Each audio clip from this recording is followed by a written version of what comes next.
The opposition will today bring what you say is an urgent motion in the Senate calling on the Albanese government to deliver a further package of assistance to Ukraine that restores Australia's standing as a leading non-NATO contributor to Ukraine.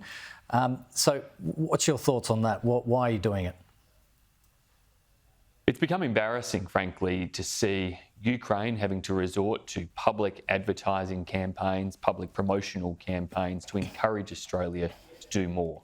It's gone on far too long, with the Albanese government having provided no additional humanitarian assistance to Ukraine compared with what the Morrison government did, no additional energy assistance to Ukraine compared with what the Morrison government did, and only minimal additional areas of military assistance.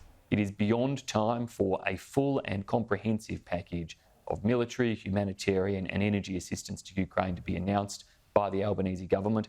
We stand willing and desperate, in fact, to continue to give bipartisan support to Labor in actually delivering upon this. It shouldn't have to wait for the NATO Leaders Summit that's coming up and a picture opportunity for the Prime Minister.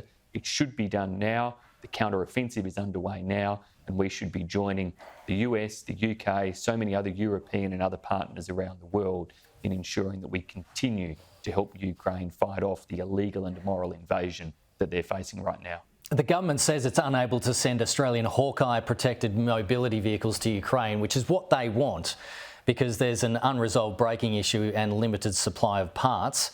So what should they send?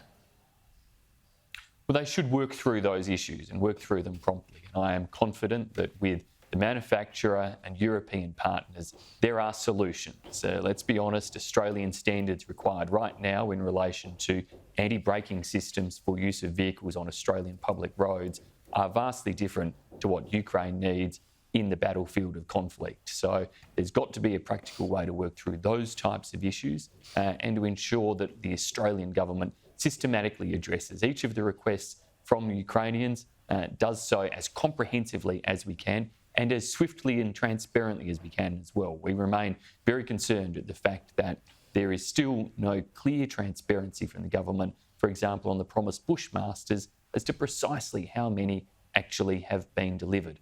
The UK is showing much more transparency with their far greater commitments to Ukraine than Australia has to date, and we should be seeing transparency as well as the further package of support. Just on housing, Labor's Don Farrell says the Greens and Coalition voting together to delay the Housing Australia Future Fund amounts to a failure to pass and therefore is the first step to a double dissolution election trigger. Do you agree with that? Well, if that's where it ends up being, then that's what we'll fight. But we are looking at this through the lens of the policy question.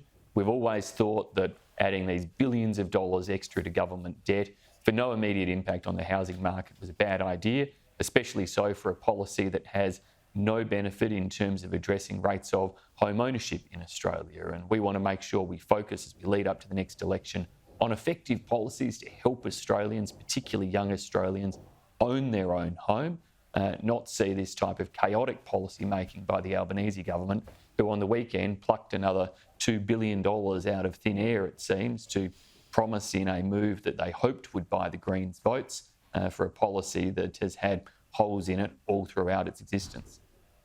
But the Coalition has the superannuation policy where people can dip into their super policy. Australia voted that out, and that's what you're trying to bring back. Isn't this progression over perfection? Like, don't we just need to get started on something?